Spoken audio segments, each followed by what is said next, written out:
Salam hormatly watandaşlar. Şuun aprel aýynyň 20-si 2022-nji ýyl. Gurju mejlisimizden gün tertibiniň temasy. Geçenki mejlis oturumynyň dowamyna guramaçylykly jenaýatçy töperň 30 ýyldan bäri dowam etdirýän jenaýatlaryna laýyk at goýulmagy üçin ýerlikli sebäpler, faktlar esaslandyryldy we diňlenildi. Mejlis agdalarynyň köp bölegi öz pikirlerini beýan etmek bilen bir hatarda munyň sebäplerini hem Türkmenistana bolup duran beýdüzgünçiliklary mysal getirip aýdyp geçdiler. Şeýlelikde Türkmenistanyň häkimiýetini eýelep oturan guramaçylykly jenaýatçy töperň beýkanun hereketlerine, terror hereketleri, guramaçylykly jenaýatçy töpere bolsa, terrorist töper diýip at berilmegi barada ses geçirmek karar alındy.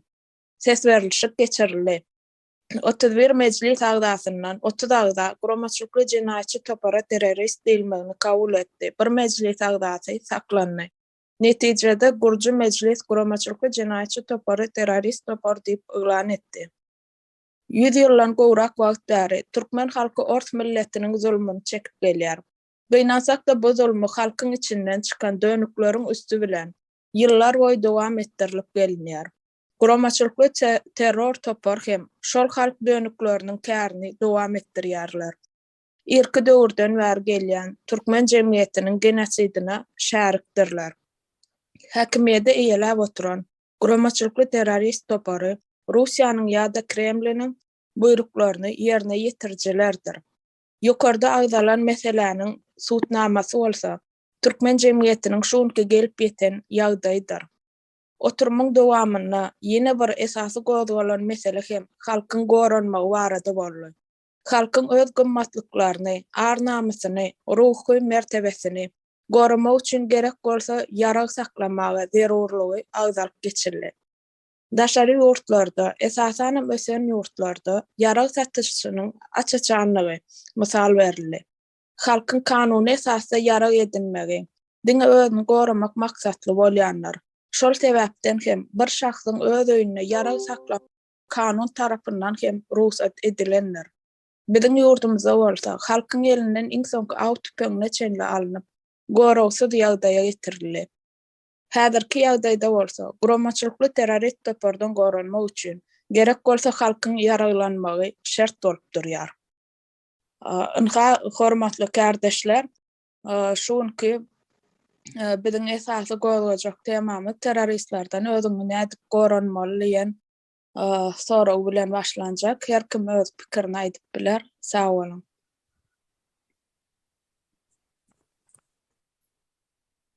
Sağ olun Bilbil kardeşimiz. İldeşler bugün şu geçen kaldık uzattık bir soňky näme mejlise deyip terörist topardan halk nädip goranmaly diýilen soraw öz özünde çykýar, ýa-ni konstruktiv ýagdaýda ýüze çykýar. Indi biz şonu şu taýda hökmen suratda bir açyklyk getirmeli, gerek bolsa bir ýa-ni kömek bolar ýaly pikirleri goýulaşdyrmak üçin şu taýda ýa-ni teröristlerden nähil goranmaly diýilen, ýa-ni terörist sözü şu taýda gatmy möhümdir. Ýa-ni düşmandan goranmak diýilende umum bir mana gelýändir. Ya da bir ýirtici haýwandan goranmak diýilende bir hususy mana gelýändir. Onuň öz ýol bardyr. O ýa-da bir goňşyndan goranjak bolsaň, olan bir hususy ýagdaýdyr. Onuň bir nemesi bardyr. Ýani teröristler hem öz içinde bir hususy ýagdaýdyr. Ýani bir-birinden aýratyndyr. Goranmak usullary, görünüşleri bardyr. Şonuň üçin ine terörist topardan nädip goranmaly? Biz terörist toparyň häsiýetnamasyny berdik geçenki nemelerde. İsleseňiz bugün hem ýene häsiýetini berip, soň şondan şunu ýalyp goranlar diýilen meseleni hem gozap bilersiňiz. Kardeşler ine şu arada pikir alışverişi etmegimizi haýyş edýän hemmemizden.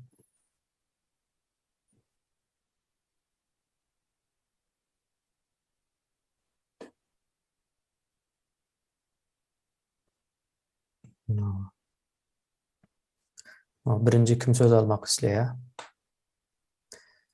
Aman kardeşimiz. Hormatly mejlis agzalary, şu taýda bir zat bellek geçmelem. Şu guramaçylykly terror topary şu halka garşy yarak edip gorkyny ulanýar. Misal üçin eline yarak alyp halka garşy çyksa, onda halkam oňa garşy yarak alyp çykyp biler. Ýöne men pikirimçe şular iň uly hem iň aktiv yaragy gorkudur. Halkam şolara garşy şu gorkyny ýeňmeli. Misal üçin şu yaragynyň täsir etmejek halyna getirmeli. Gorkudan çykmaly. Şolaň edýän gorku basyşyny gorkmaýanlygyny görkezmeli halk ilki bilen. Ýani şonu etse halk bular yaragy efektiv bolar. Öz-özünden bular başga çäre gözläp hiç hil çykansyz ýagdaýa gelirler. Sebäbi bular iň esasy ýasal görnüşde dünýäli ulanýan zady gorky. Başga bular hiç hil zady güýji ýetmeýär. Halka garşy yarak almagy güýji ýetmeýär, başga emeli zatlar oýlap tapmagy güýji ýetmeýär. Diňe gorky. Şu gorkyny ýeňse halk 80 götermez terrorçylyk topar ýeňillik hasap edilýär. Men pikirimçe şonýaldyr diýip pikir edýän. Aýtjak taýdam şulardy. Sağ olun. Söhbet kardeşimize söz berýän.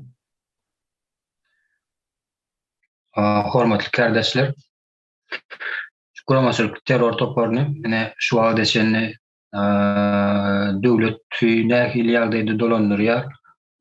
Bir waýdylyk geçirilýän birden suwtnamalar bilen bile dile getirildi. Ýöne gynansak da o ýerde döwlet guruluşy ýok, hemmemiz bilýär.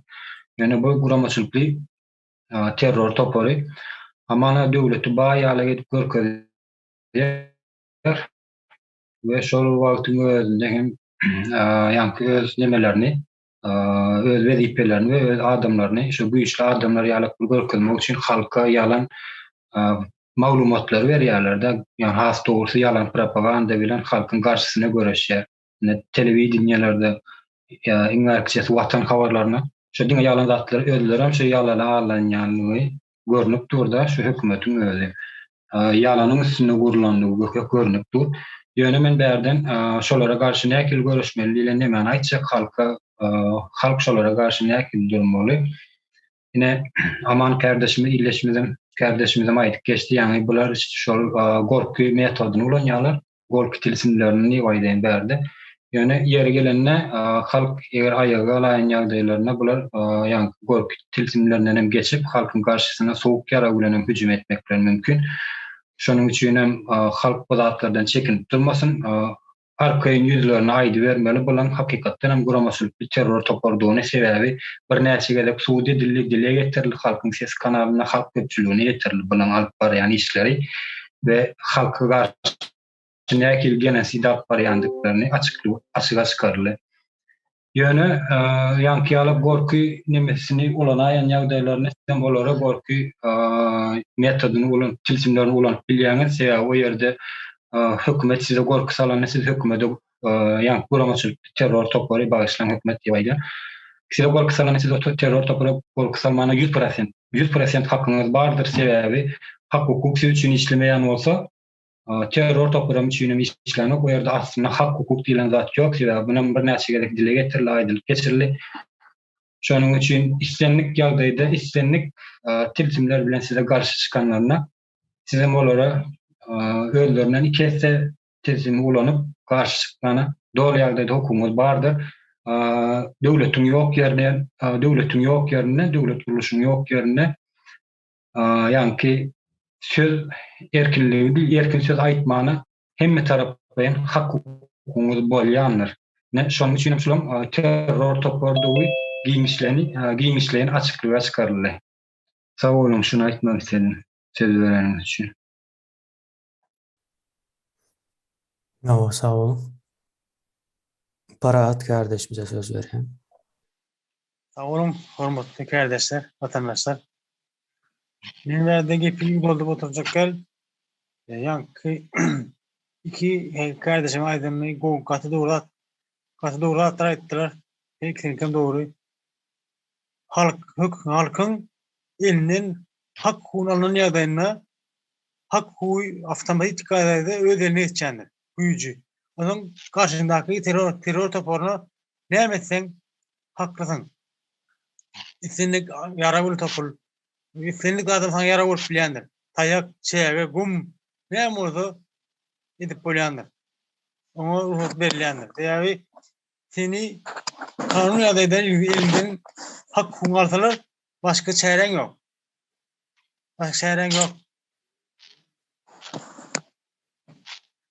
Hak hukuku ödümü etçe. Ben hükümet dedim. Cenazete porada başlan cenazete porada güç kuvvet yok. Hak hukuk bilen okurlar. Onun özü korku otuyor. Halktan korku kalır adamlar. Hürmetli vatandaşlar. Halk sizden korku kalır. Cenazete porada sizden korku kalır. Anam açık attım. Sağ olun kardeşler. Sağ olun. Yeniç kardeşimize söz veriyen. Sağ olun kardeşler. Ne şu terör topardan näet goranmaly. Abi terörist toparlar näme etdiler bolan harymyz diýan ki aman kardeşimizin aýtýaly gorku salýarlar halkyň içine. Näet gorku diýarlar, ine şaýda näse sanak kardeşler oturan ýöne hiç birimizden näme üçin ýüzümizi açyp bilemdik. Sebebi ýyzymyzdaki maşgalamyda belki gorku salyp bilerler. Maşgalamyda azar berer diýip bilýär. Indi egerde olar biziň maşgalamyda, ýagny halkyň birden biriniň maşgalaryna azar berse, näme üçin halkam edir şolaň ulanýan ýolu boýunça işler hareket edip bilýär. Egerde bir organ işgäri, bir milisiýa gelip biriniň maşgalasyna azar berse, onu odam şol organ işgäriniň maşgalasyna gorku salyp biler. Ýa-da egerde bir organ işgäri birden birine bir zat diýse seni gorkuzak bolsa, onu vatandaşlaram ýanky zatlary aýdyp biler. Egerde bu hereketini etsen, senin hem sağan var, senin hem maşgalan var. Näme etsen, şolar ýala edip şolarny berer diýmeli. Egerde şey dilen ýagdaýynda beýlek tarafa geçer, gorkuyor. Yok mans. Şunayda neydi? Sağ olun.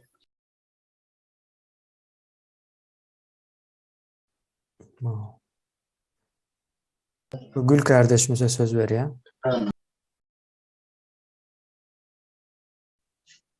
Salam kardeşler. Benim öz tarihimizden aýtjak bolýanda biz ýaş wagtymyzda öýün töründe bir haly asykly bir av tüpeň hemişe şu özümüz bilen wagtymyz bardy.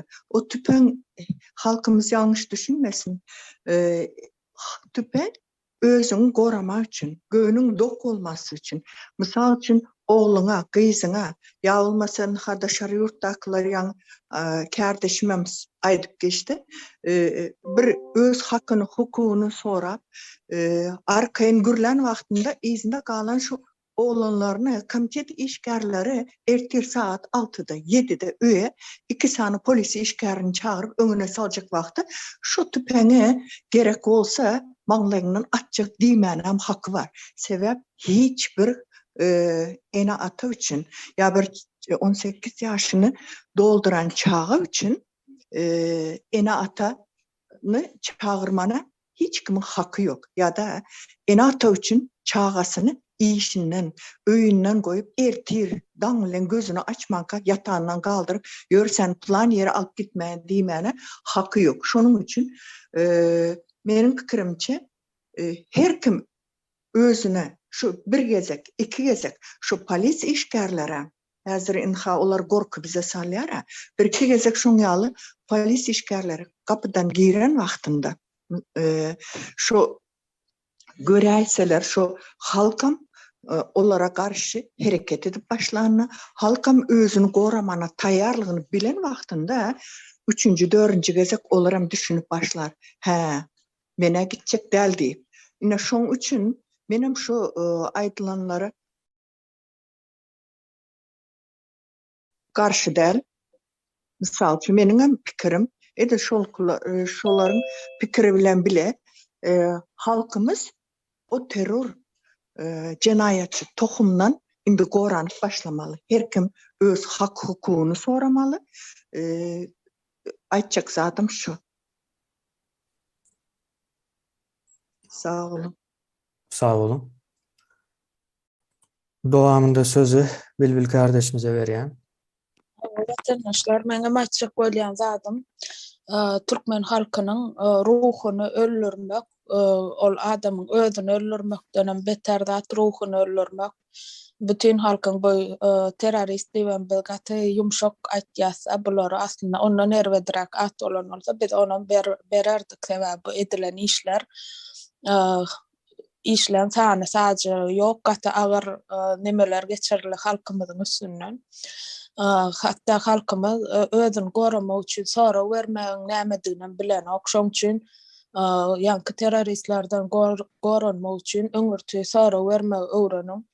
Mysal üçin gapyňyzdan gelýärsiz gorku salmaga, aýpylan zat üçün ýa ýene bir zat ýa sen garnaşyň gürläpdir ýa ýene bir zat. Siz şolara sora beriň, siz teröristmi? Näme üçin gelin? Gorku salmaga gelin dem sen onu terörist. Näme üçin gelin? Olar aýdar, mysal üçin ýok biz sora ýydy ýene bir zat. Şo sora ýydyň aňyrsyna şo zat ýatyr. Duýduruň. Git gapymdan aňyrakdan özleň zat dip ýanky nemeçe gorku salja adamy eden okmy alyp adından belli teröristimi ýa gadalçylykdan geçen hili adamlar isleşiňizçe goran bilersiňiz. Hemem yüz tutmanam öwrenim, diňe bir sora bermäne yüz tutmany öwrenim. Goý siziň arkaňyzda häzirki şo gromaçylykly terörist topar durmasa-da siziň arkaňyzda biz dursa uradyň. Video alın, kamera alın, şo gelýän adamlary urady beriň. Kim gelse uradyň nemesini alyp, kamera alyp. Onsoň ýaragy bilenem näme elinize ilen zatam siz üçin ýaragdyr. Aslında ine şu Türkmenistanda kanun işlenmekde, işlen bolanlygyna şunýaly bir kanun var. Adamy öz wezipesinden peýdalanyp süýrenjeklik ýagdaýa salmak diýip bir madda bardy. Şo maddany nämeden mysal berip bolýar. Mysal üçin wezipesinden peýda ine Türkmenistan şunýaly zat köp. Bir zat düzetjek bolsaň bar oňa git, bar buňa git, şo gitmeler ýerlere de uratýarlar. Ýa bolmasa seni sora edip ýene gorkup pul aljak bolup şo oňa git, buňa git diýip başlasa ýa düşnük bol, pul aljak bolup etýärler ýa öňüňde gapyňyz kakda pul aljak bolup ýene gorku salmak üçin ýa ýöne ýere gelip nemeden oklar olar gowy iş şu çakaçen etmediler gowy iş üçin hiç haşanam gapyňyzdan olar gelmeýärsiň. Şoň üçin aktivlaşyň, sora bermäni öwrenin, özüňiz goramany öwrenin, adamyň ruhy biz şu öldürilen Türkmen ruhlaryny oýarmaga çalyşýar. Biz bilen bilediň adamlar ätmeňiz sizden haýyş etýän. Ana şonu aýdym, sag bolun. Sağ olun. Halmurat kardeşimize söz vereyim. Sağ olun. Hormatly vatandaşlar, kardeşler. Şu mahallenin terör vardı. Gurrun gidip durda, nädip döwletiň terrorunun garşysyna biz halk bolup nädip goranmaly. Bu goranşyň dürli formalary bar da. Iň sadajasy, ýanyny Bilbil kardeşimden bir çetin aýdyp geçdim, men üstümde oldury. Şol iň sadajasy şu öýüňize gelen şol gapyňyz tyrkyrladýan ýa bir kanun edara ýa aýdel milisiýa polisiýa çagyrýan videosyny surat alyp bize ýetirdiň. Ine plan Paris gelipdir, bir kanun adamy şu azar berýär ýa döwlet hökümet edarasyna çagyrýar diýip aýtsak bilem eýam suwutnama bolupdy. Ikinji tarapdan goranşyň ýene bir tarapy ol arada gördüňiz tahta bazarda bir adamsy Türkiýede işläp beren ýigidin öýüne ýa zongenanyň ýanyna bir gaby adam bir polis eller çakyrlymy piwolumy bar ýa-da men ýigitler sakladylar. Owan ýigitleri ýa şol ýigidin dostlary. Yine bilem sol polis şol ýam terrorun hasabyna ýetsek adama mäskerena, kanuna mäskerena maralym hiç taýda olarda tormaz ýokdy. Indi şol näde saklanmaly? Olar aýtýar biz prokurora gidelim. Men bilemem şol işi soňuna çeldi şolar akydip şol ýanky polisi prokurora tawşyran bolsa, prokuror çara gören bolsa, demek şol polisiň pesinden pagollar gerdenden aýryp 10 ýyl ýanky türme cezası var. Şol edilmi? Yok elbette. Demek bu kapıdan salyalar ol polisi o kapıdan çıkarıp koyuverýärler. Şol polisi prokuratura getiren ýigitleňem soň başyna ağlaya bilen gününi getirýärler. Şu zatlar bolmadygy üçin şo gelin oglalar ýigitler emmesi öz aralaryny şu ýanky oğurluklary döredip bire arka durmaly. Ine terrora karşı görüşüň bir formasy şudur. Yararlanmak şuun Türkmenistan'a mümkünler, hatta şol av yararların satılanak magazinde, dukarlarda. Demek millet nereden yarar alıp bilir? Demek şu çarşağım, paltada pısağım, susağım, gazığım, loğumum, bilen bir yarardır. Eğer şu kapınızdan gelip bir kanun salap edilse, elini ayağını dövmeye hakkınız varsa, eger prokuratura çağırmaly bolsaň, siz ýörete повестка gelmeliňiz. Şo taýda da görkezilmeli, näme üçin çağırylýar? Soragym ýaşaýat hökmünden. Şu zatlar olar kanun ýola salýansa, şo bir kanun edilen hereketiň garşysyny, terrorun garşysyny terror bilen jogap bermäge şahsiýetleriň hem döwletiň hem haky bardyr. Bizde bolsa döwletiň özü terrorist. Demek biz halk bolsa terroristlere karşı hareket etmeli bolýar. Bu hareketde de ähli usullar bir minut goşma jogap berilýär sözüňiz. Sağ ol. Ähli emelleriň ýoly bilen özüňizi, öz maşgalaňyzy, öz hak hukugyňyzy gorumak hakyňyz bardyr watandaşlar. Ine şol sebäpli hana aýdyp oturýarda nebitda näýem gelli hat kim naçarlyk milise, ona kim hizmet edýär, kim ýanky bir jenaýatkar topara döwüşli, kim şol jelephaneler saklaýar. Ine ona da ýörete aýratyn çykyş eder. Şular ýaly habarlary ýetirip durun, video süjetleri bilen ine şonda bizim işimiz oňuna bar. Sag bolun, şonu aýdaýyn. Sağ olun. Gonç kardeşimize söz berýän. Sağ olun kardeşler. Düşmanın karşısına düşmanın yarağı bilen yaraglanan beýikdir da. Bizim halkymyzda bir haň bilim düşünje okuw meselesi düýünden aýyrdylar diýen ýaly. Bilgi ýok da. Eger bir bilgili ilmli bolsa bir ele zadalmagym gerek bolmazdy diýip pikir edýänler. Bütün ýerýüzüniň adamlarynyň, insanlarynyň bir aňyna, düşünjene, şeýle bir düşünje bar da. Mülk eýesiniň mülkün eýesiniň ýanky nähilli baýsam. Bir mülkün eýesi bolsa şoňa daşyndan bir adam gelip hiç şeýle bir öz üstünligini ýöredip bilmez diýen düşünje bar da. Hemme ýerde häzirem şeýle de. Doğru Türkmenistan'dan başka yerde. Şimdi bizim nememize çeresek duruşuna şeyle de yani Türkmenistan'ın özü bir Türkmen halkının mülkü olsa bir daşından bir yani el girip baylıklarını elinden alýarlar. Durly ýollar bilen yer asty baylyklaryny elinden alýarlar. Da şahsy nemelerden şunýaly hojuluklarda da şeyle de yani haw tükmelerini için elinden alınan o da bir yani halkın emlägi de şolara çen elinden alınan ýoksa Türkmeniň ama dulunun tüpeňi galyjy asaly bolupdyr da. Isle içinden isle daşyndan bir düşman gelse goranar ýaly. Indi bizde şo ýagdaýda goýmadylar da, ýani bir tarapyndan seresek indi organ işgärleriniň eskerliň elinden alynan ýara. Esasy ýa-ni içindäki nemeleň bir şol serhetde bolmasa birde diňe şu üstdäki esasy halk düşmanlary bar. Diňe şolaň özlerine bar-da ýara. Şolaň buýruklary bilenem baskançak şolaň ýa-ni terrorist toparlaň ýa-ni elleri bolýar-da organ işgärleri halka zulm edýär-de. Onun karşısına nähili görüşmeli.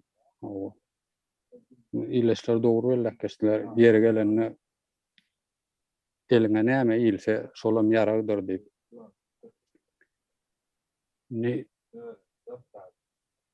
Ilki bilen özlerine nähili gelýän bolsa şo şekilde nähili haýwat bilen gelýän bolsa şo şekilde garşy durmaly pikir edýän.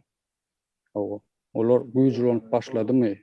Senem güýjlü olmaly. Ilki bilen ýa-ni Bir minut koşmaça wagt sözüňiz jemlemäňiz üçin. Sag bolun. Ilki bilen ýa-ni öz melleňe olar hiç ýyl sokmalylar. Olaň kanuny bolanda ol öz aralaryna alynan kanun. Ol halkyň içinden çykan kanunlar däl, hiç haýsy. Öz aralaryna öz dilli uşuklar bilen alynan kanunlar. Şoň üçin nähili şolara garşy durup bilýän bolsaň, şo şekilde garşy durmaly. Eliňe ýara almaly bolsaň. Sag bolun. Sağ olun.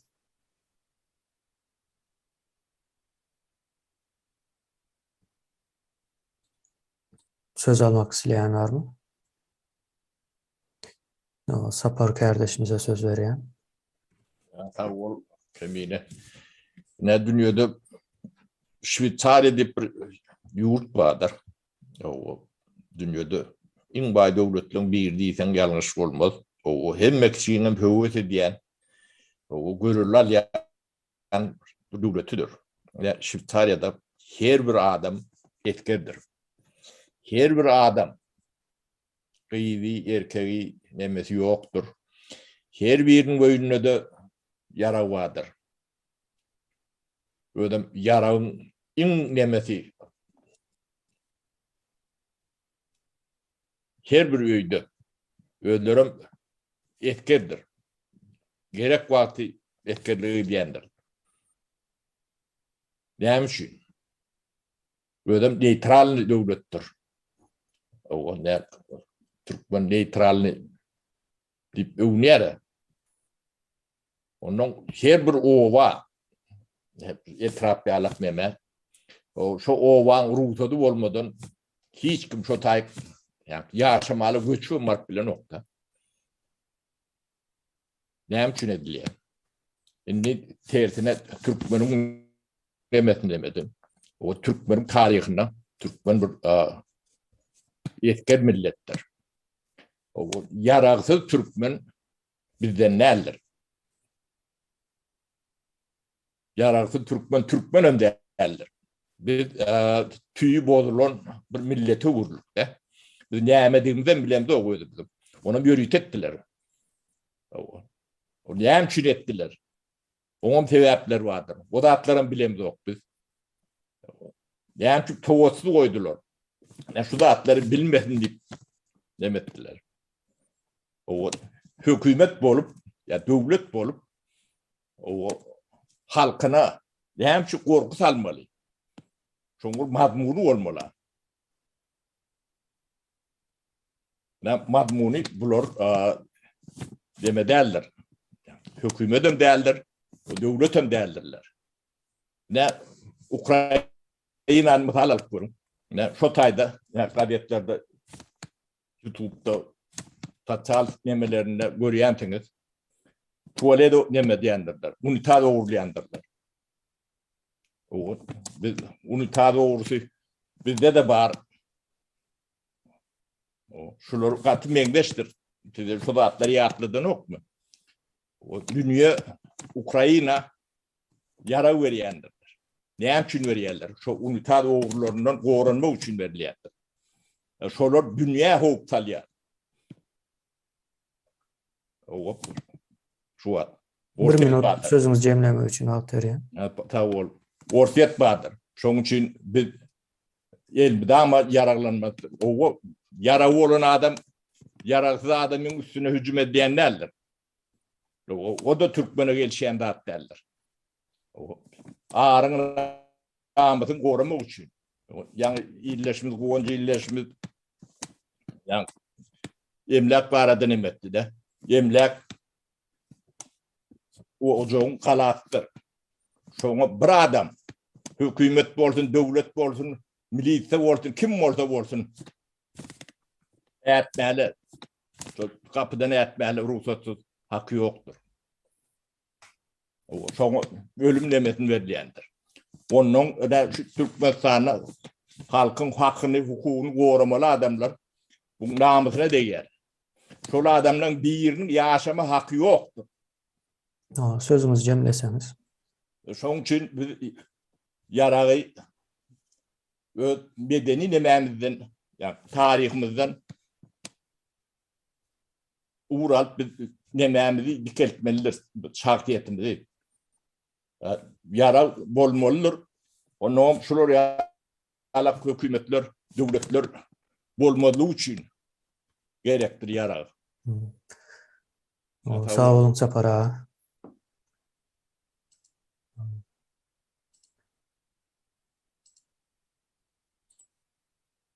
Başka söz almak isteyen kardeşlerimiz var mı?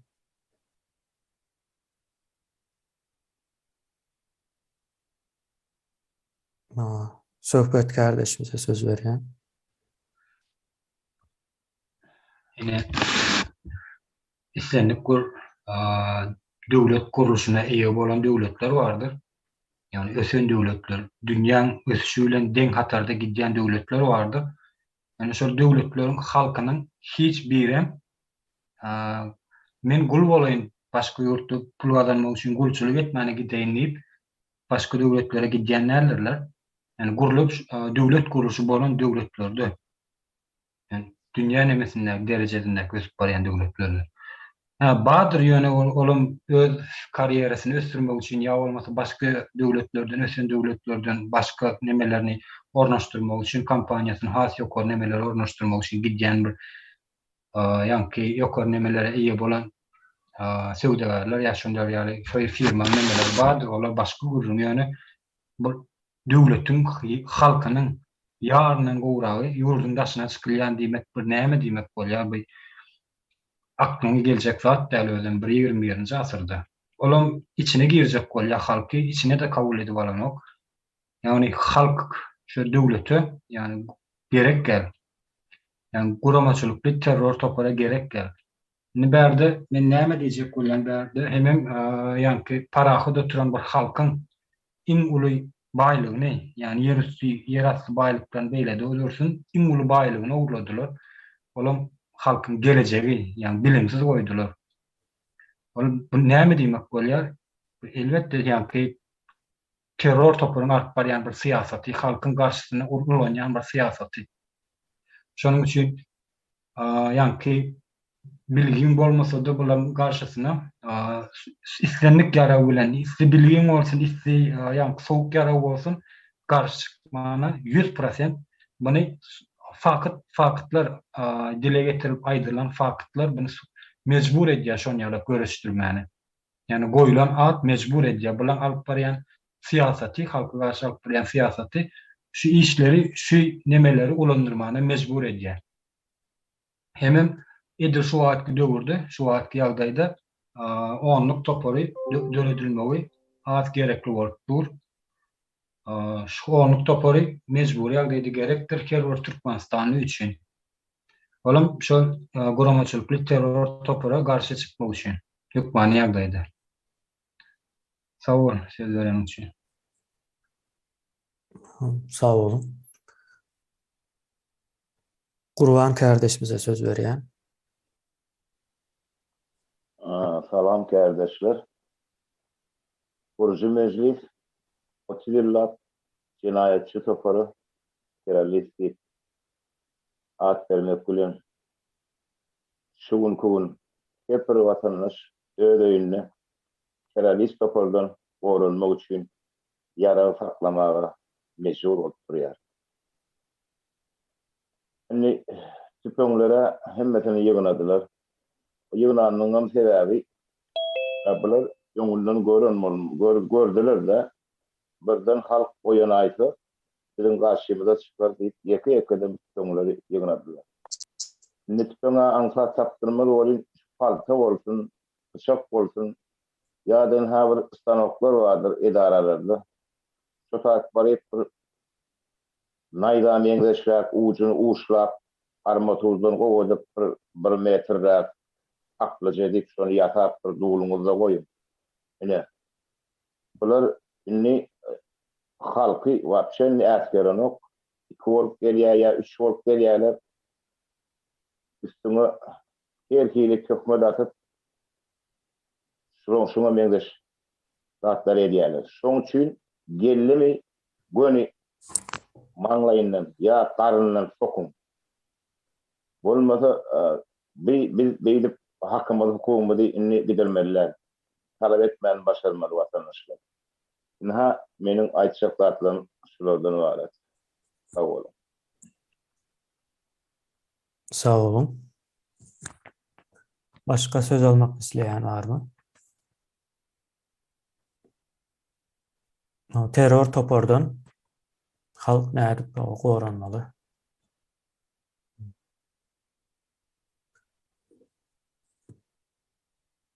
Halmurat kardeşimize söz veriyen. Vatandaşlar, şu taýda biz halky nädip terör topordan goramak barady.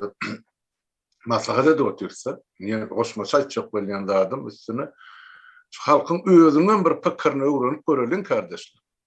Halk näme pikir edýär? Halk nädip goranmak üçin teröristlerden ya terör topordan?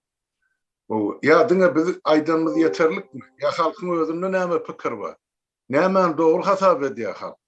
Ene şu taýda biziň aýdarlarymyz olan pikirler utlaşýan bolsa ne ýaşy ýok, bolmaýan bolsa onu başga nähil ýollar bar. Ýöne biz dünýä tejribesini görýän bilgilerimizi aýdyp oturýarys. Bar zatlary. Terörist diýilen oy adam bolsun, topar bolsun, gurama bolsun, olar kanun öňünde bir kanun adamlar ya topar diýip hasap edýär. Olar hiç bir kanun esasyny suwd edilýän toparam der.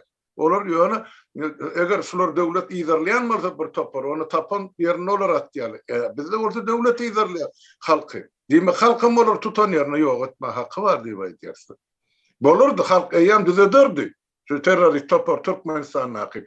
Eger ýa şu taparagan aýdyşýar Şweýçariýada ya da Şweýçarda akyar her bir öýde 4-den 5-den 5 atar saklama adamlarda hukuk bolunmaly. Beýdip olaram gelip halkyň üstüne depesine şanyp döwesi ýokdy. Ýöne beçara halkymyz galdy. Ene bilen jenaýatkar topar diýerdik bolsa inni hakyky öz adyny eýe bolurlar terörist toparyň eline. Nädip bizin ýygyna galan ýesiralynyň çağalamyzy enaçalamyzy halas etmeli. Ene mesele şu taýda men şon halkdan özlerinin şu çykyşyna şanyny ýazjak etjek teklipleriniň garaşan. Halk näme diýär? Gelin kardeşler halkyň özüni dinläp görelim arasynda. Sağ olun. Sağ olun. Muhammed kardeşimize söz veriyen. Sağ olun.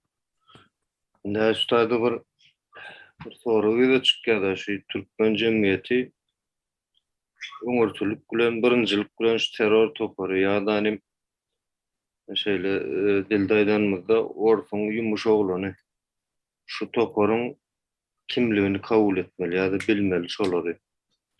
Özünde kabul etme şolaryň hakykatdan bir terör toparlygyny. Onun diýilmeginiň sebäbini geçen meclis oturumunda da dürli suwutnamalar bilen suwut edildi. Şu esaslara seredem döwlet wezipelerini ýelläp oturan ýanky teröristler kanunyň arkasyna bukulup terör hereketine edýärler-de. Birinji edilmeli iş Türkmen jemgyýeti şu guramaçylykly terör topara garşy bir garaýşyny üýtgetmeli şolara garşy. Şolar hakykatdan hem döwletiň kanun gözü bilen teretmän goýmaly. Birinji edilmeli iş şol. Karşydyndaky ýanky topar tanımalı, şo öz bilen seretmeli dip pikir edýän. Sağ olun. Sağ olun. Başka söz almak isteyen var mı?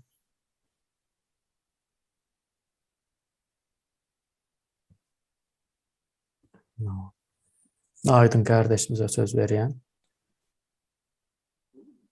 Kardeşlerin berde yankı köpçükten gelen sorular var da yani biz ne etmeli?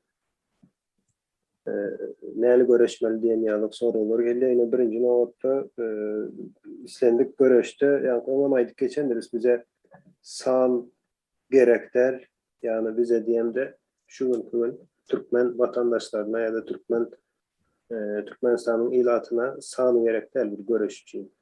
Hakyky görüş biljek adamlar gerektir.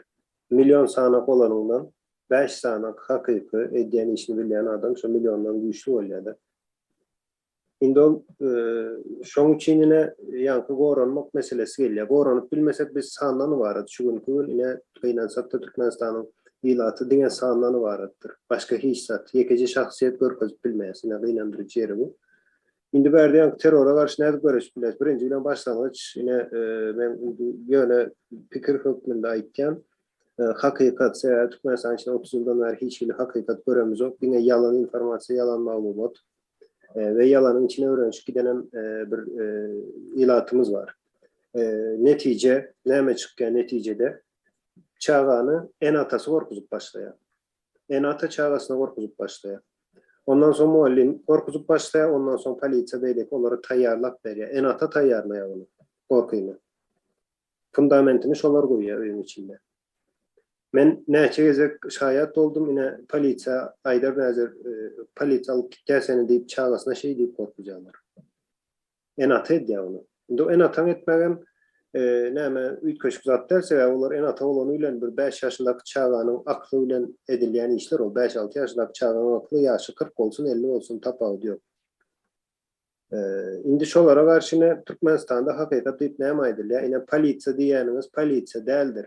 Eger polisiýa diýseňiz ýalňyşdyr, yalandyr, hakykat däldir. Polisiýa diýmek halky goraýandyr. Döwlet institutu halky goraýan bir institutdur. Indi şoň ýok ýerinde sen ona döwlet diýsen, eýem sen terrora kömek edýän, ýa-da terroristlere kömek edýän bolýar. Polisiýa diýip yüzlenýän bolsaň ýa-da meheme var. Milli Howpsuzluk institutu, ýani ýok, Milli Howpsuzluk guruluşy bu. Ministrligi başlan. Milli Howpsuzluk Ministrligi. Milli howpsuzluk diýmek milli howpsuzlugy goraýan bir zat. Ogurlyk bilen iş ýok, adam öldürilse de iş ýok, ol milli howpsuzlugy goramaly. Milli bähritleriň goramaly.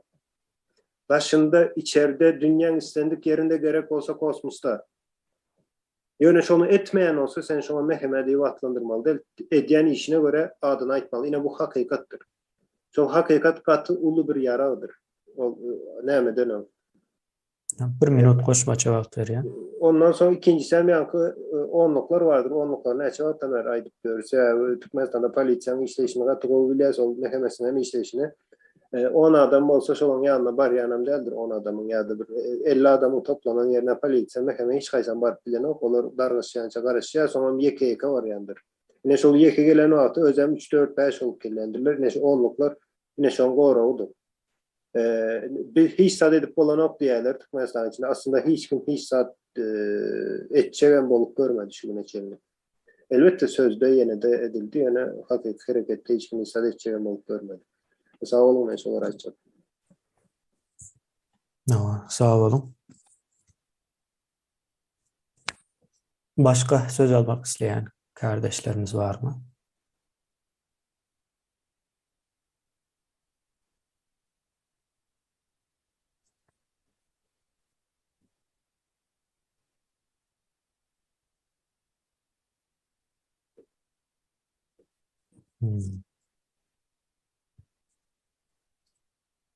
Aziz kardeşimize söz verýän. Sağ olun. Kardeşler, benim şurada fikrimi aytmak isteyen Aydın kardeşimizden aydıp geçti, başka da fikirler geçti şurada. Onluklar hakkında aytmak isteyen, yani onlukları döretmemiz hükmanı vacip dip kasaplayan sebebi internet aragatnaşyň ýok ýerinde bire kömek vermek ve kömek almak için onluklaryň üstüne hereket etmeli. Bir de şunu aýtmak isleýän, yani onluklarda öğretsek bize karşı gelen cinayetçi, terörist toplaryň polis olsun, mehkeme olsun bize korkuzmana gelen vakti köplük arkanda köp adam dursa nähilegen bolsa onlar sana karşı nemedip bilen ok doğru doğumlu hareket edip bilmeýärler. Onlukları döredip bilmek üçin hem täze Türkmenistanyň bizim esası maksadımızın nämelerine doğru doğru düşünmemiz gerekli pikir edem. Sağ olun. Cemledim. Sağ olun. Başka söz almak isteyen kardeşlerimiz var mı?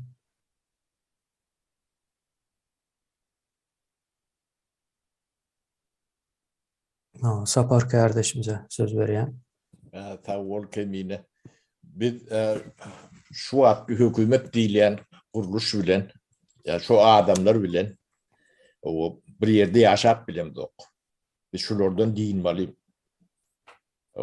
Bular bir milletin geleceğinin öňünde böwet bolup bular. 30 ýyl. Bizim yeten yerimizden 100 ýyl ýyda gittik. Şular bolan üçin. Bunu gerek bolsa yara bilen, gerek bolsa başka da bilen, buralın emelin nemesi yok, çägi yok. Şular bilen Türkmenistan bundan aňryk ýeki unem ýaşap bilen o. Siz şonu düşünmäňiz gerek. Sizin ne çağalaňyzyň, ne artyk çoğuluklaryňyzyň geleceği yok. Özüňiziň geleceğiňiz yok. Ýeten derejäňizde bir aýna seredip görüň. Direkt barp ýetdiňiz. Siz bir 21-nji asyrda bu planetaň daşyna çykarılan bir millet hem de kul ýöne gelip görün, kul diýerler. Onu men niýe bok, dünýäde size seyredip görün, analiz edip görün adamlar. Hemme şonu diýer. Biz demem bize özümüze dönmemiz gerek. Ben şunu aýdaýyn. Sağ olun. Kardeşler 5 minut ara kesme verýäs. Ondan soň ara kesmeden soň dowam ederiz.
Gençler, nara kesmemiz tamamlandı.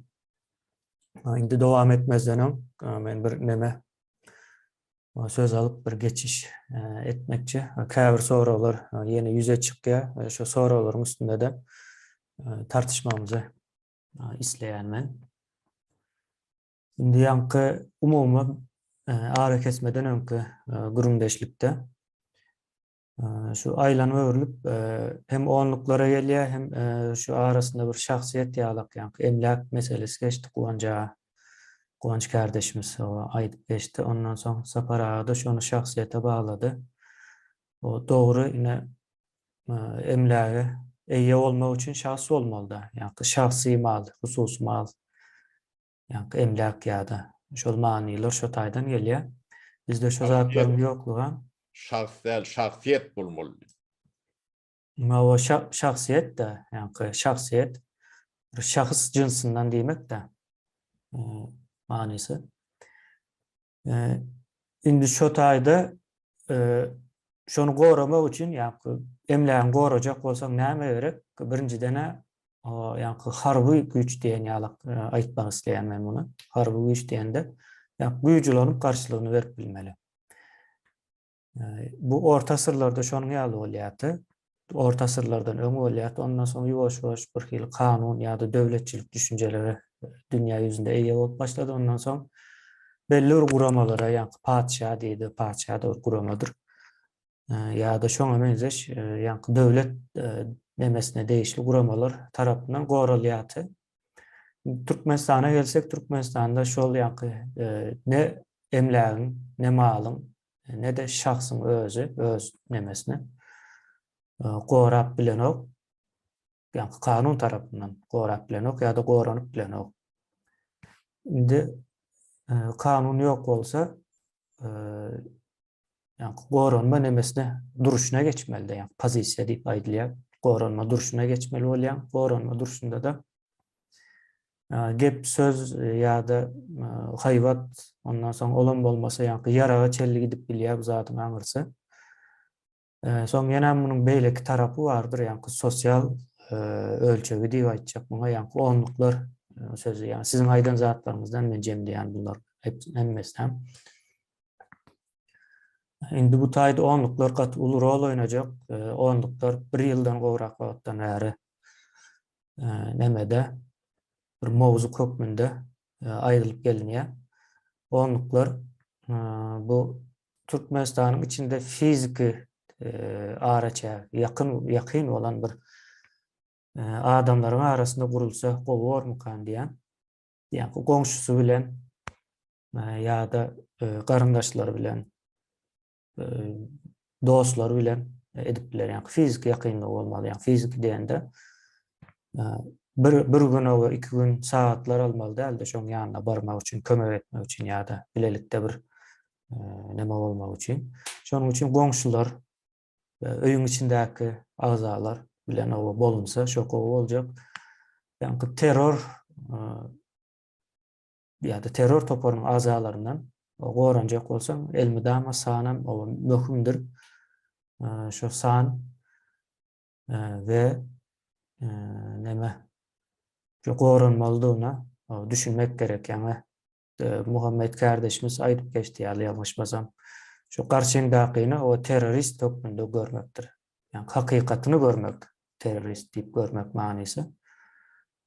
Şoňa gelmeli. Ondan soň o can alma nemesine çelle o gidip biler bu ýagdaý.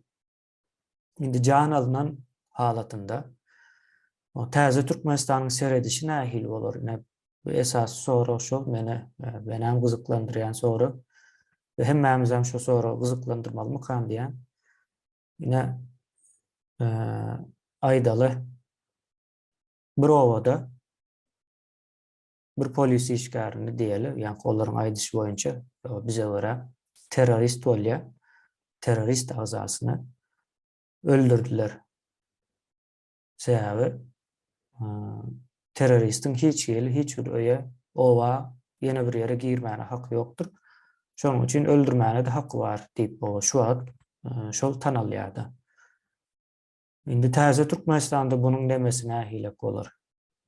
O şu geçiş dövründen diýeli ýa-da terror rejiminin aslında bolan zatlary täze Türkmenistan nähil sereder ýa-da şonu terroristi öldüren wagty täze Türkmenistan'da ýa-da ertir berýän geldi. Täze Türkmenistan diýmegem ertir berýän bolýar-da geleceği bolýar Türkmenistanyň. Şo taýda nähil statusa eýe bolar. Oňa nähil seretler. O ýalňyş näme gidip hem olam bir ceza alırmı? Yani şonuň ýaly bir soru olarmy? Döremek we takmal mıkan diýen ýa-da şo meselede bir göz aýlamaly. Yani onun moral tarafı hem kanun tarafı ondan sonra yankı näme diýsem terörist bilen halkyň arasynda gara gatnaşyp o täze Türkmenistanda nähili orna eýe bolar. Umuman o jemlejek bolsam şu näme? Şo arada da o sizin pikirlerinizi almak isleyen yankı ya da möhüm dälmi bu zatda o gurrun etmek olan bolup biler. Neticede bir geçiş döwrü boljak. Yankı täze Türkmenistana geçiljek. O taýda nähil seretiljek bu yankı. Öldürülen teröristler var arada. Olaryň çağalary aljak izinde belki. Maşgalary aljak. Şonuň ýaly kardeşler bu arada da ya da başka bir mesele ýene bar bolsa gözden kaçan olar hem gozgap bileriz. Aydın kardeşimize söz berýänmi? Yankı kemine polisiýany, bir polisiýany, şu an polisiýa diýerler. Öldürülen ýagdaýynda näle bir netijesi bolar onuň soňundan. Şol soradan men ýönelik bir zadaýdan hakyky onuň bolmasy ýa-da logika tarapyndan bolmagy, ýa-da döwlet institutynyň işleýän ýerinde döwlet saňa näme söz berýär. Howpsuzlygyny gorajak diýip söz berýär. İçerideki ve dışarıda howpsuzlygyny gorajak diýip söz berýär. Olam döwletiň edýän işleri esasy edýän iş 2-3 tane iş var, şolaryň biri howpsuzlygyny goramak. Indine şol howpsuzlygy döwlet gorap bilenok ýa-da döwlet ýok ene. Şu Türkmenistan içinde döwlet kuruluşy ýok. Indi şoň ýaly ýagdaýynda o diýmek däl, sen howpsuzlygyny goramak gerek däl. Howpsuzlyk hemişe goralmaly. Kaysam bolsa bir şahsyň hak hukuky depelenen ýagdaýynda, mertebesi, namusy depelenen ýagdaýynda onuň birinji ýankı başvurýan ýeri howpsuzlyk kullugy. Döwletiň howpsuzlyk kullugyna başvurýar. Olam şonu üçin edýär howpsuzlyk. Ýene Türkmenistanda şol ýok bolanlyk üçin ol adamlar, şahslar, watandaşlar nädip goralmaly? Yani yok, kanun yok onları gorayan. Näme galya? Özüň goramaly bolýar. Ve o kanunyň daşyndaky adam, ol polisiýasy bolsun, mehemesi bolsun, olar kanunyň daşyndaky adamlar, onu özleri hem bilýär, köpçülik hem bilýär. Kanunyň daşyndaky adamy sen näme edeninde de haýsy kanun onu öz goragyna aljak. Täze Türkmenistan kanuny olar öz goragyna alyp bilermi? Sebäbi kanunyň daşyndaky adam özleri hem suw edip gelýär edýän işinden.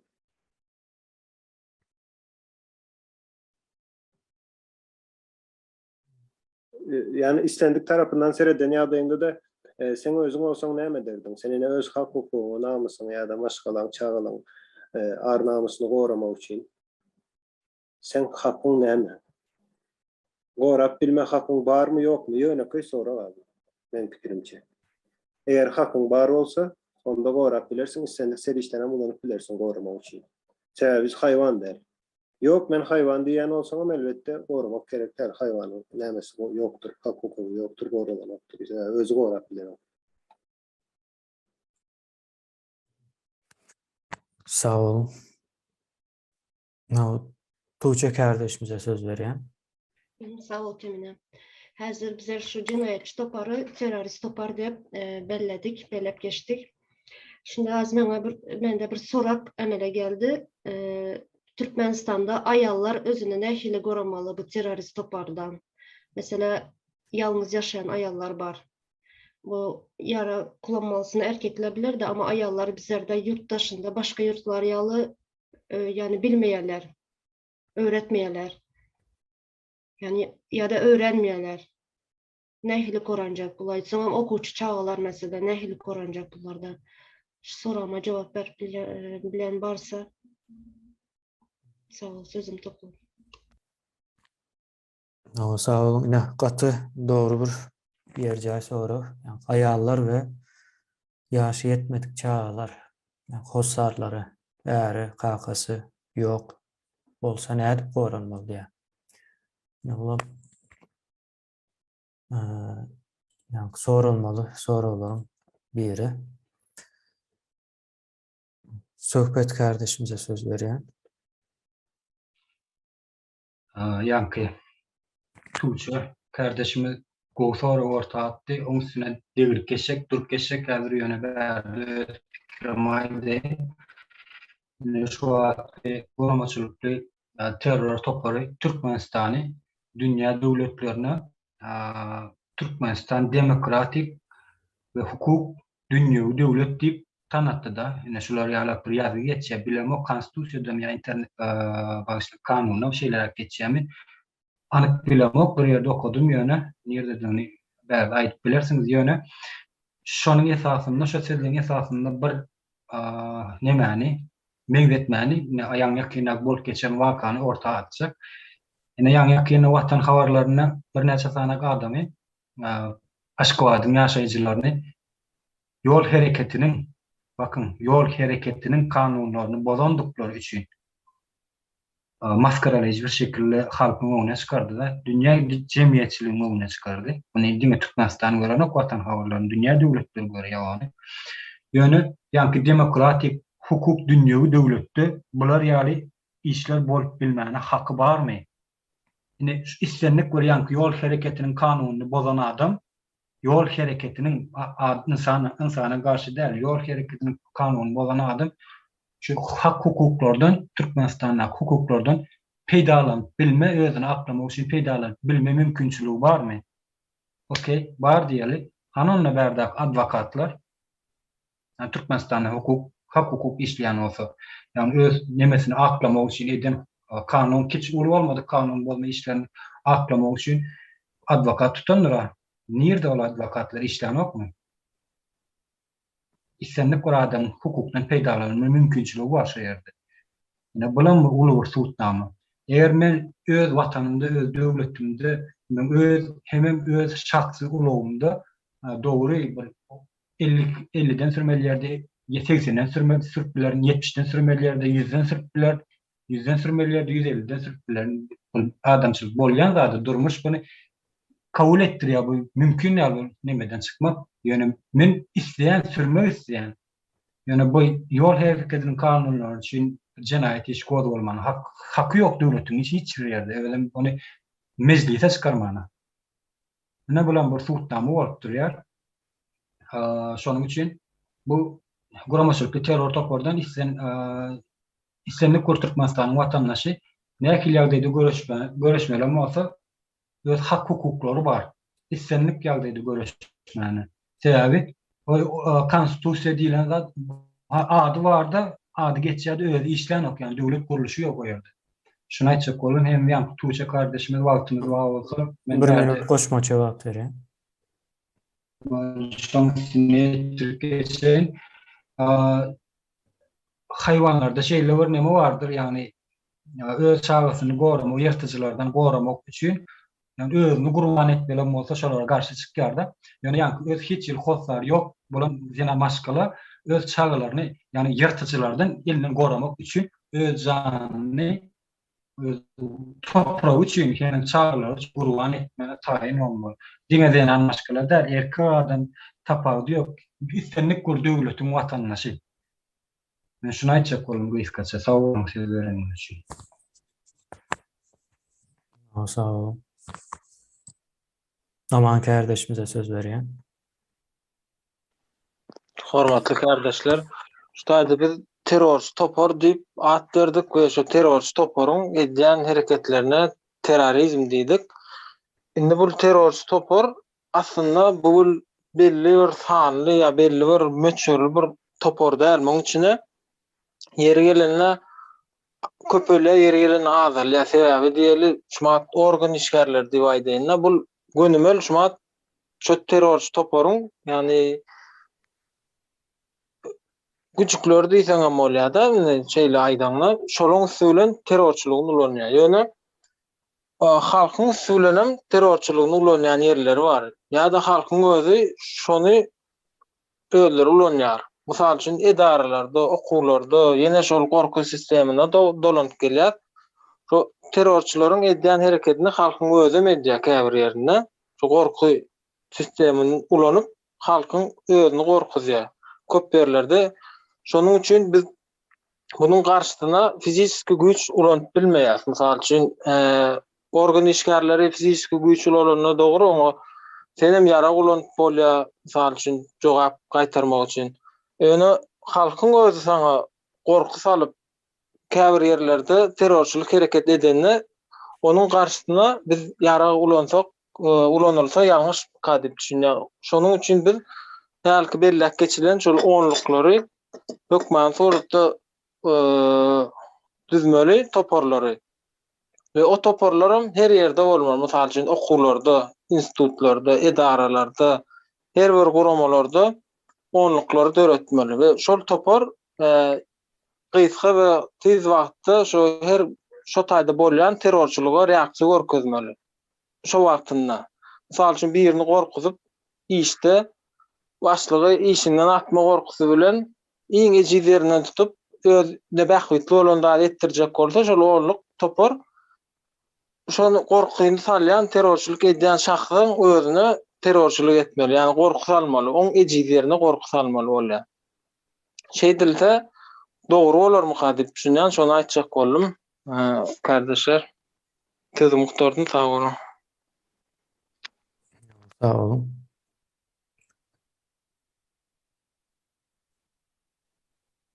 Aziz kardeşimize söz vereyim. Sağ olun, söz vereyim. Kardeşler, benim ýa-ni kardeşimizin bir fikri vardı yani. Ayalmaşkalar ve çağalar özünü nähilep goramaly. Ben soraga özüm jogabym aýtmak isleýän. Onluklar ýeneden şu taýda mümkin bolup durýar. Onluklar guran wagtymyz guramaçylykly şekilde şu çağalar, ayallary onluklara goşmamak adanyny guramaçylykly şekilde yani 9 sansy oglan bolsa mysal berýän. Bir sansynam şu ayal bolup biler. Ýa-da çağa bolup biler ýa-da 11-nji edip yani soňunda zat etmemiz gerek men pikirimçe. Yani meniň pikirim. Beşgaça. Sağ olun. Sağ olun. Serdar kardeşimize söz vereyim. Sağ olun. Benim kardeşler yankı ortağa atılan bir soru vardır. Halk teröristlerinden näil gorunmaly ve soň täze Türkmenistanda goru aslında boljak mıdır? Elbette her bir terörist hereketiň garşyna halk içinden kimdiren biri bolsa näil hereket eden ýa-da gelecekde aklanmagy haklydyr. Ol döwletiň garşyna giden ok, yani ady geçen terörist topar bardyr. Şoňa degişli adama meňdeş mahluga ýakyrrak topar daky yani teröristlere hareket edecektir. Indi bularyň öldürülüp biljek teröristler barada yani işte ya deperatörlüp biljek teröristler barada bularyň geljek nähil bolupdylar. Bular çağalar barada nähili düşünje boljak halkyň arasynda. Şol zatlary yani terörist agzalary özleri oturup oýlansalar, pikir etseler özüň ýetip gitmeginiň sebäbinden soňam bularyň çağalaryna halk arasynda nähil girenç dörejekdir. Ya nähil bir at goýuljakdyr. Şol tira at bolup kaljakmaly. Şu zatlaryň özleri oturup pikirlensinler, şu atdan halkyň arasyna geçmeklerini maslahat berýän. Sağ olun. Sağ olun. Bilbil kardeşimize söz berýän. Sağ ol Kemine. Men şu taýda has sada dil bilen düşünürmekçi bolýanna nähili goran bilerler. Biz şu Türkmenistana wagtyna teke bazar wagtda şoň arkasynda ýanky läşkedat o bu neme berilýärdi ardan bahadan. Şu taýda adamlar uyuşup durýardylar oçurda. Günnöde şu taýda ulu dawa jenjella pastaýany. Şu taýda bir gelägede gradan ya arka tarapyndan madenin gelýärdanym bir karopkany bez oçurda gitýär ýadym. Oçurda bozup gözüniň alyna adamlaryň alyp gitýär-de. Şonda türkmenler uyuşup ýanky etini ýaýjak bolup bir-birini gatar edip topulup şo eden adama ýanky şonýal bir hil gadaply nemeler bardy. Ine şo özüň goramakdyr şol uyuşup hareket etmek, uyuşup nemetmek ana şo hili gözüne getirip bilerler, şo hili özlerini alyp barıp bilerler. Ýa-da bolmasa şu transportlar, общественный transportda minýän şeýle gadaply adamlaryň ýüzler, gözler men bir tarapdan bärde gapmarşylykly gelýän neme bar, birazjyk düşünemek. Şonýal gadaply halk bir-biriniň etini ýaýjak bolup bilýän halk nädip ýanky öz hakyny goramaly bolanna tarmazni detýär-de dur ýaşa taýda stop berýär. Şoň üçin özlerini arkaýyn döýüp, şo ýerlerde özüni nädip öz hakyny goraýan bolsa şo hile köpçülik bolup, ýanky üstüne nemeden adamlardan şo hile edil şo urşup çörek oçurtlar bodularına nädip gır tutuş bolýarlar ýanky läşke oçurdy şonýal bodularına näme etýärler. Ana şunu ýöneköy sade dille düşünürjek bolumda. Sağ olun. Sağ olun. Kuvanç kardeşimize söz berýän. Sağ olun. Kardeşlerim, her kim fikirni aýtdy da Bilbil kardeşimden bu fikirni aýtdy. Şonu ýalaky düşmelen. Berdak soru hanky ejir maşgala, ayal maşgala ýaçagy bolan nähil goranmaly diýip nimetdi. Men şonu gaýsatça ilki şonu düşünçümce hanky güýje bolsa da sese bardyr. Daha periýat çağırmaly töweregini. Gaýgyrmaly. Kömek edin diýip. Adamlar ana şonda üýşür. Goňşy bolan ýene näme bolýar, näme üçin diýip bolupman tebii ýagdaýda. Şimdi başga bir zada deginjek bolýanna, aýtjak bolýanna ýanky esasda sen karşıdaşyňy tanamakda düşmanyny, ýani terrorist topary. Ýani tanamanam kan görüşip bolanokda düşmanyny tanaman bir kan netije alyp bolanokda. Bir hemmemiň görüp bilip gören adamlar tanaýşym boýunça aýtjak bolýanna, tanatjak bolýanna başardymda.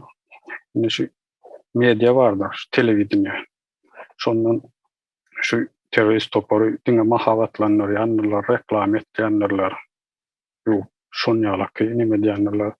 Ýöne ünsürän bolsaňyz hiç wagt Türkmenistan telewizioniýasynda gün efir bolýan näler. Gün efirde wagtdan program hiç bir zat gün efirde berilýän näler real ýagda ýokdur şonda. Hatda şu mecliste de şonýalar şu prezident kursyna oturanyň ýygnagyna da şonýaly hiç gün efir berilýän näler. Gün efir berseler özlerinden ýalarda öz dilleri bilen öz aýaklaryna badak atjaklarda. Ana şol bir esas suutnamalaryny berdi kabul edýänler özüne. Ana şolar özlerinden murkýarlar şolar. Özleri öz ýalňyşlygyndan halka bir ýanky işaret bermekliginden öz ýalňyşlyklary bilen hemme zat işlenip, hemme zat seljerlip ýalydan soň kesip berip şeydi berýärler da. Ana şular öz nemelerinin özlerinden gorkanlyklarynyň alamatdyr. Şolary şon ýaly tanamak gerekde. Bir güýçli zat däldigini hemmemiň şonja bilmegimiz gerek. Sağ olun. Sağ olun. Başka söz almak isteyen var mı? Yani Serdar kardeşimiz adını doğru koydu. Täze Türkmenistan bir terörist öldürsen o arkanda durýarmy diýilen ýaly. Umit kardeşimize söz vereyim. Hormatly kardeşler, meniňem aýdyp geçjek zatlarym yaşanýan şeýle bir jenayatlar bar da. Munuňa hem halkymız bu jenayatlaryň şahidi hem biz ýakyndan izarlaýas. Şu terörist toparnyň eden jenayatlary, meselem seni ýok ýere sana haýbat atyp, jüýüňe ýa-da maşinaňa bir zatlary oklap, eger şunu boýnuňa almasaň, heleňi beýitjes, aýalyňy beýitjes, ýani gyzyňa beýitjes diýip eden nemeleri var, tehditleri var. Yani bular ýaly, yani hiç kaçanam arnamusyny Türkmen halky depeleden derdir.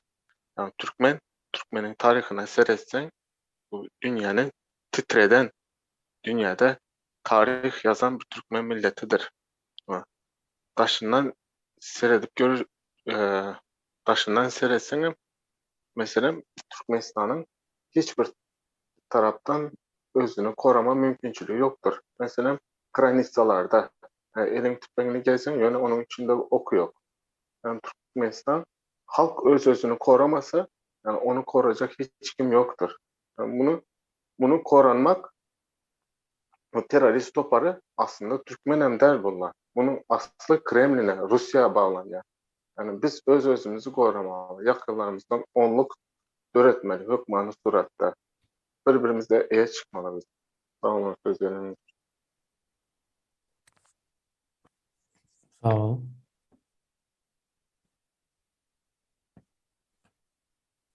Sohbet kardeşimize söz veren. Men ýanky Serdar kardeşim aydyp geçen teklifine biraz goşmaça şok bolýan özümiň. Goşmaça der bilinmeýän aýtjak bolýan garaýşymy. Her bir teröristi öldüren üçin Türkmenistan öldüren adam arkasında durarmy diýilen nemesini ortaga atdy da. Bärde islemlik bir döwletiň watandaşy öz topraklaryny daşardan dören ýa-da içinden dören nemelerden, düşmanlardan goranmana öz borçludur. Yani tebigat şonu borçluydu, yani tebigatın kanunudur bu. İsle daşardan gelsin, isle içeriden gelsin. Yani sen bir üçün edýän dälsin bunu.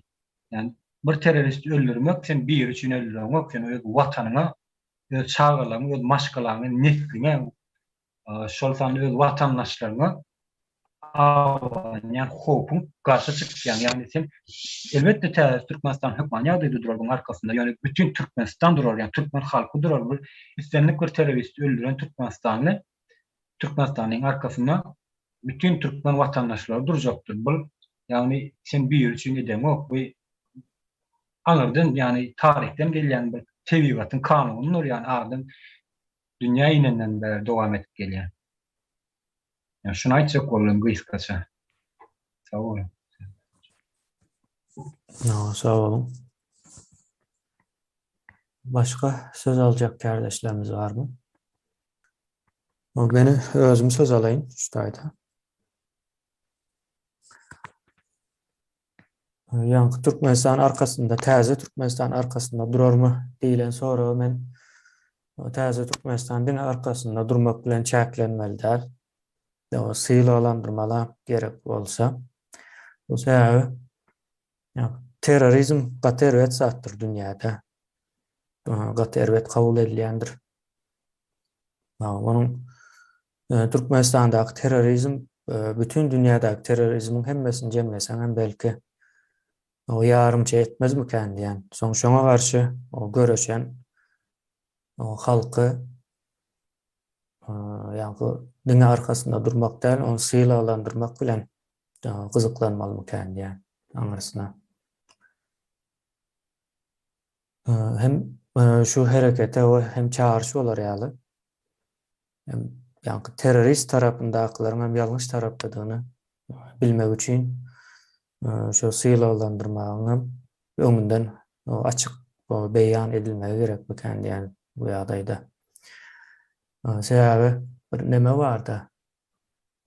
Ben Türkiye'de şehit maşgalası diyilen bir düşünce var. Ben şehitlik nemesine çekecek olamak yani şu taydaki sistemanın işleyişini düşündürecek olayım. Bu tayda şu maşgaladan bir şehit düşse ya da gazi olsa şunun aylığı ya da çağlarına ayrıtınlıklar tanıl ya da devletin içinde. Yani devlete koşmaça, koşanlığı için bu ayrıtın bir demesi var, ornu var. Şunun yalak bir yağdayı olmalıdır. Yani bu Kurtuluş Şovu Söveşinin bir bölüğü yalak bir zat da yani terörizme karşı görüşmek. Şunun için Taze Türkmenistan bunun NTK'va Taze Türkmenistan resmi taydan ilan edilen yani düğü tutulya yani bir yılda yakınlaştı Taze Türkmenistan düşüncesi. İnşallah Taze Türkmenistan'ın güçlü olacaktır. Ve gücünü yine şu görüşen halktan alacaktır. Yani terörizme karşı görüşen halktan. Şunun için onların ornu Taze Türkmenistan'da ayrıtın olmalı. Yani sıylalandırılmalı. Tanıdılmalı. Yani şu düşünceni koşmak istedim. Son yankı ayarların koranmağı baradaki neme. Onam yine şu onluklar çözüye. Ben umum aytsam. Onluklar genişleyin yayramalıdır. Terörizme karşı görüşün en esası adım bolup durýan kandi yani onluk meselesi. Sağ olun.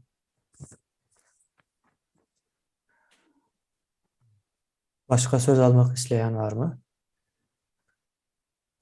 Almurat kardeşimize söz vereyim.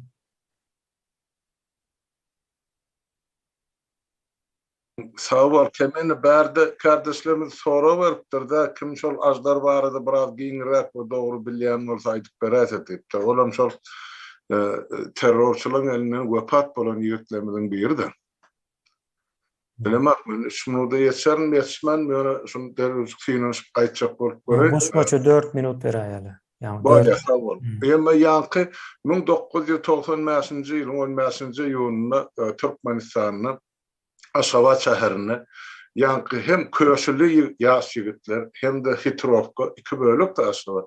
İkisi iki yerden iki topar mitinge dilleşip gürleşip çykýarlar şol Niýazyň hökümetine garşy. Şo taýda ondan bulara goýulan şert bar, on taýda uzaldyp oturmaýan soňra aýdan kimin näme ýalňyş şert goýan. Bulara aýdypdyr. Siz 2 gün dursaňyz 3-nji gün men barýan berden. Şol yani mitinge ýol başçylygy eden berden Moskwadan. Sonra bular çykýar 2-3 saat diýe türmen hökümet bular köçeleri bölüp dargadyp ýygnaýarlar. Şolaň içinde azdarym var 2 dogany bilen. Yani bir hitrovkan tarapyndan azdar ýol başçylygy eden, köşe tarapdan gulgellanyny ýazyp biri var. Bular hemmesini türme ýygnarlarynyň soň halkara goramalaryň üstü bilen şulara arz edip ýetirip zat edip ahyr soň gulgellanyny ýazyp ýalňyşmasam 98-nji ýylda Amerikalılar ýanky türmeden çykardyp Gazagystanyň üstü bilen Norwegiýa geçirdiler, şu taýda bejerdiler, garly şu taýda azdarap bir belli bir möhlede oturup olam çykdy dogorlar bilen ýöne öldürilen ýigitler var, olaň adyny aýdyp oturmaýan. Mesela azdara geldi. Ondan soň Hasan Berdimuhammed 2007-nji ýylda prezident saýlananyna diýende enne şol hakimeti basyp alanyna bir gulgellanyň ýazyp meçhur ýerler ýemede Norwegiýa aýşan bar gitine ýaş prezidentimiz o senem aharly köşeli olum öz aşgabatlymy seni alar nämedir diýip meni uğradyarlar alap. Baranymy ýygnaýarlar. 11 ýyl möhlet berdiler. 18-nji ýylda çykmaly. Häzirim habary ýok gulgellanyny ýazdy. Ýöne tragediýa ýeri gulgellanyny ýazyp baranyna ajdaryň meselesini täzeden galdyryar. O da hökümet kän bilmeýän kene ol oglanyň oýlan rolu barady. Şol 90-njy ýyllary geçirilen mitingde. Inni onun sebäbine menip başlaýarlar, inni hökümet näme bahana tapjağyn bilme, ay ine bu wahhabist näme diýip başlaýarlar da din ogluny. O däl, ol yalan düýbünden o gurrun iki ýerde şerde ýazylaryny gördüm. Men näse bilýän zadymy aýdyp berýän kardeşler. O hökümetiň şol ýanky terörist toparyň tapan bahanasy. Ine wahhabist bolsa bütün dünýäde şol döwür ýerlerine diýip oňa da ine şolar ýaly ýanky ýarlyk takýarlar. Faktiski şo taýda ejesi bilen aýalyny meheme akıdıp sorağa çekýärler. Bular hem urýarlar hem ýenjeýärler köýnüň zadyny ýyrtylan ýeri bar. Onuň şol galan zadyny men aýdym, oturmaýyn soňra öýüne gelenine 2 günler men size jaň etdim, mirde boldum diýip ajdar aýalynyň sorany olaýdy. Ine men äzini ejen bilen şo tak aketdiler. Ine şolar ýaly bizim meni bolup oturşumysy olaňa ýemesi isleri sen gelmelisin, sen şo tak barmaly. Hökümete özüm tapşyrmaly. Olam aýdýa bolýar men hökümete gerek bolsam şu ýemede Hitrovkada ozal ulan taşlanan zawadyň harabalyklary bar, geläsim şu takdy. O tagym ýanky bir mayor kapitanyň 3-4 sany eseri bilen awtomatly barýar. O taýda da azdar özü hem de dosty iki bolup ine bulary duran ýerine çüýläp ellerinden hem ýaralanyp ine şu taýdan atyşyk başlanýar. Yollaşını öldürüyorlar, azları değil alıyorlar. Çukurun içinde yaralı. O son yemesini yankı neyme medisinski kesilen yeri var. Son suratın bana uğrattılar. Aşağıdan. Bir yerde kompüterlerinde bolmalı tapsan menen uğradan size vatandaşlar. Şu azları getirip so men pikir edýän o neresani ölenini de diýirligine kesilen bolmaly. Yarlan garny ganjaryp başlan şudatlara aýtmaly bolýar. Ine edip hökümet şunu terörçülük ýolundan öldürdiler. Azlara o taýda wahhabist hem ýok, beýlek hem ýok, boloýunda da ýok. Wahhabist hem ýok Türkmenistany. Bu hökümetiň özüne şol hökümet diýenler şo terror toparynyň öz edýän jenaýatyň üstüne gömmek, basmak üçin oýlap tapan terminologiýasy. Ine azlar barada biljek bolsaňyz azy hakykat şeýle watandaşlar. Galyn zadyna ýurda baramyzda yörete bu işle bilen meşgul olacak komissiya var. Süleyman Neresan defterini azlarına karşısına edilen cinayetleri yazılıdır. Şona aýtaýyn, sağ olun. Sağ olun Halmurad ağa, bize aýdyňlatdyňyz goşmaça. Köp zatlar şu taýda öwrendik, düşündük. Başka söz almak isleýän barmy? Eğer yok olsa bugün jemläp bersegem bor.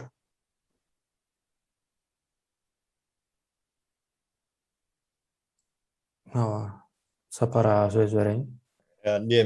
Yani Halmurad ağa Wahhabist barada söz aýtdy da.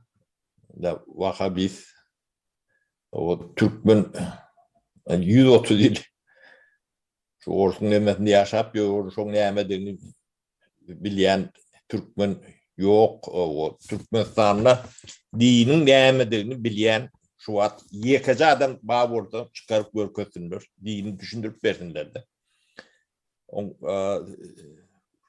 Wahhabiyetiň nämedigini düşündirip bilýän adamym bolsa çykyp nemet bermeliler. Şo da ýok. O bilmeýän zatlaryny ine ýani halkyň garşysyna bir ul jenaýet ýalag edip o adamlar kırıp ýörler. O Türkmenistanda dini bilýän ýekeje adam ýok. Şoňa men 100% garanti berýän. Ýekeje adam ýok. Diniň nämedigine dolu düşünüp alımlı bilimli neme diýen adam ýok. O nähilek bular Wahhabiyetiň badyny bilýärler. O Wahhabiyetiň nämedigini bilýärler. Ne Türkmenistanda bolýan zatlar bu gaty üýtgeşik zatlardyr. Bunu näme üçin diýerler? Ya halky gorkutmak üçin diýerler. Onuň kanun diýilýär-de, kanuny bilýän adam ýok. Onuň hemme jerini gyrdylar. kanunu çıkaranam, kanunun nämediğini bilýän adamlar, yadan adamları ýok etdiler. Ne bolup görün dağıtlarım ya şunun kanunu hiç A harfinden şermenine diklerini ne tuğ dediye de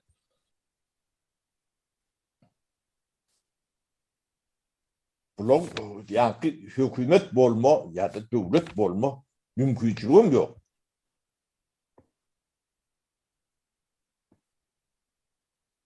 Ve şu Vahabi demesini ortadan ayırma için şu düşünceni koşması ailenin ilinde. Sebebi bu dinin eme yunkap o adamları cenayet edecek geldi. O kırılan adamlar tanı yok yani Vahabittim. O dinin nemedin bilmeyen o Vahabittin ne edip bilirler. Ne ben şunu şuradan soruyan da.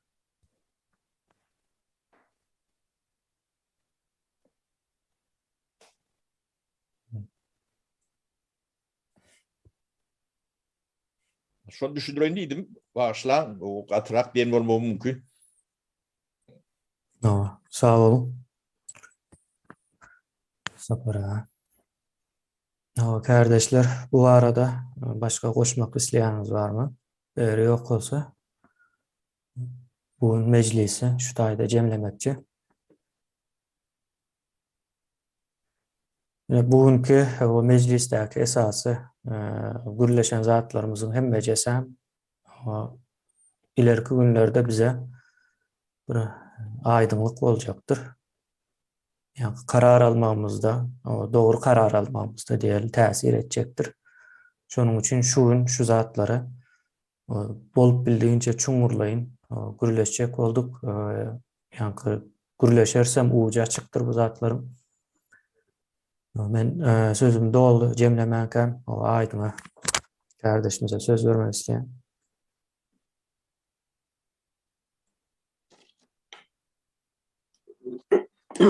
Yankı näme goşmaça men aýdyp geçen beş kaça şol Türkmenistanyň içindäki 30 ýyllyk taryhyna göz aýlanyp nämeni görýäsini, onu gyzyklanyp bilersiňiz, hatda onu araşdyrman bilersiňiz. Kardeşler özüňiz hem o wajyp bir zatdyr. Nemen görýänim? Altyn asyr diýip gelendir. Galkynyş döwrü diýip gelendir. Ýöne tersine bolýandyr. Soňam açık kapılar siyasat diýip bir zat vardır. Açık kapılar siyasatı. Ol näme gerek? Men düşünemem. Ol gerek däl bir zat. Ol näme diýmek ine dem almana ruhsat berýän diýmek. O dem almana ruhsat bermeseňem dem almaly bolýan. Açık kapılar siyasatı. Şol siyasat olmasa kapyny ýapyp bolýarmy? Açık kapılar siyasatı diýmek ýapyk kapılar siyasatydyr. Türkmenistanda 30 ýyldan beri hiç kaçan granitsalar, giriş çıkışlar açık däldir. İstendik girip çıkan adam barlanyandır. Halmyradan hem Türkmenistan'a gidip gelip bilen o kapısı açık olsa. On vatanı dälmi, öýü dälmi, Sapara'na hem gidip bilen o. Ne hiç kaçanım açık olmadı. O geçenler bizim hemmemizden bir filtreden geçen adamlar o tayda. Ondan son näme inanışma ýyly diýip bir inanışma diýerler, dine yalan maglumat köpelýändir. Näme diýen olsa tersinedir. Birine terörist diýen olsa yok özleri teröristtir. Birine Vahabist diýen olsa da özleri Vahabisttir. Şoň üçin Türkmenistanda islendik adama cenayetçi diýip bilýärler. İslendik adama. Sebebi tersdir, ters nedir? Özleri cenayetçidir. Şoň üçin aýtýarlar. 30 ýyldan beri bolup gelen adam dine şoňalypdyr. Bol elinliğin zamanı diýen bir ýyly bardy, guraklyk bolan. Yine bu Türkmenistanda näme bolýan olsa tersinedir. Ýalnızca bir aýdyp geçdi konstitusiýamyzda demokratik we dünýäwi döwletdir diýip Türkmenistan ýazýar. Olam tersinedir. Demokratiýam däldir, dünýäwi de däldir. Gaýtym şo ýazylmadyk bolsa has gowalardy. Yine garaşsız deyip şoň üçin aýdylýar. Garaşsız baky bir tarap Türkmenistan diýilýär. O näme diýmek? Nerede gördüňiz? Garaşsız Amerikaň Birleşen Ştatlary. Garaşsız Türkiýe diýip bir ýerde eşitdiňizmi? Garaşsız Şwetsiýa diýip eşitdiňizmi? Olar näme? Garaşlymy? Olar koloniýamy? Ya da garaşsız Awstraliýa diýip eşitdiňizmi? Şveýçarya bir tarapdyr, ýa-da bir tarap Şweýçarya diýip aýdyldymy? Ol bir tarap bolmak bilmem näçe döwletiň nämesi bilen, supportu bilen bir tarap boldu diye. Yalan oňýalyk zat. İslendik döwlet şu gün Türkiye ya da Rusya ya da Amerika çıkıp men bir tarap bolacak diýsin, ol sen kararın. Garaşsız diýmek, garaşsız bolmak bir taraplygyny özüň kararı. 1 minut goşmaça wagtymyz bar. Bir taraplygyny karar verip bilmekdir.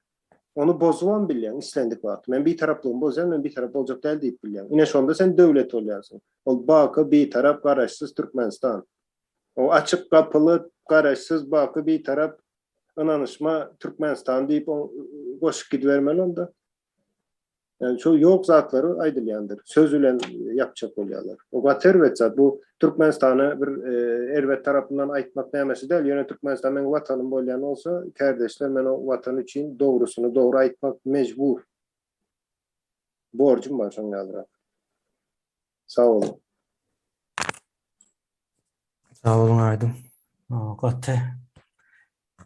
Yerlikli analiz oldu yankı. Nokot atışı.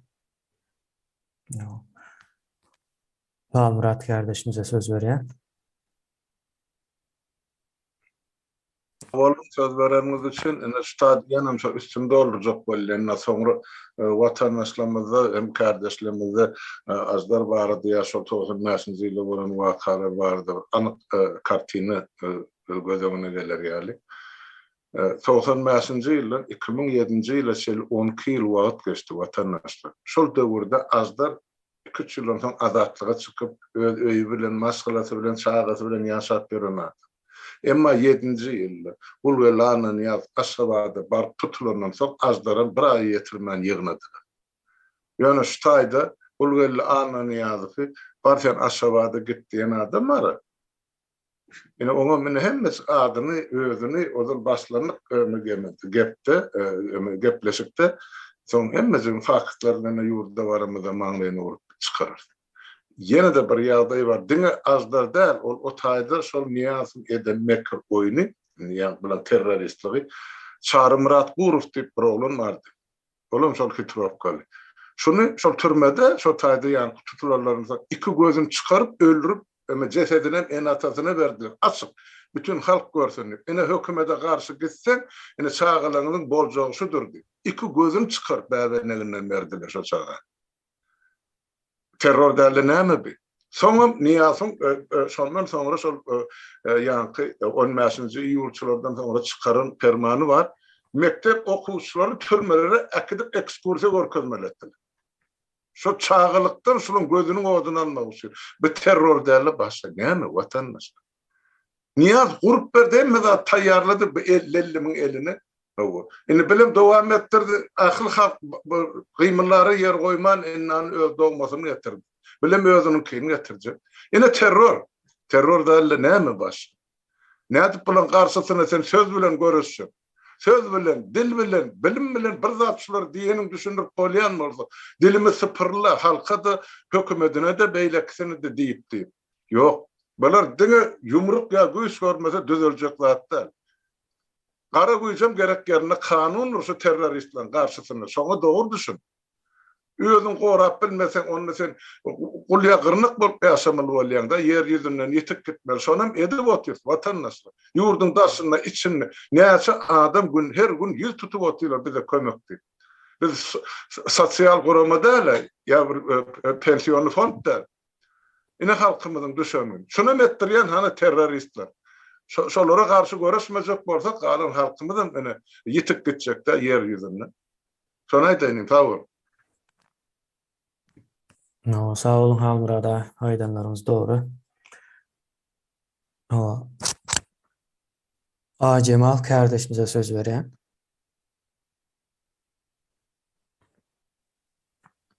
Türkmenistan'da hem aýdylýan zatlar tersini işleýärdi-de, şoňa mysal edip öz pikirimi aýdaýyn. Eger men terror toparynyň içinden bolsadym,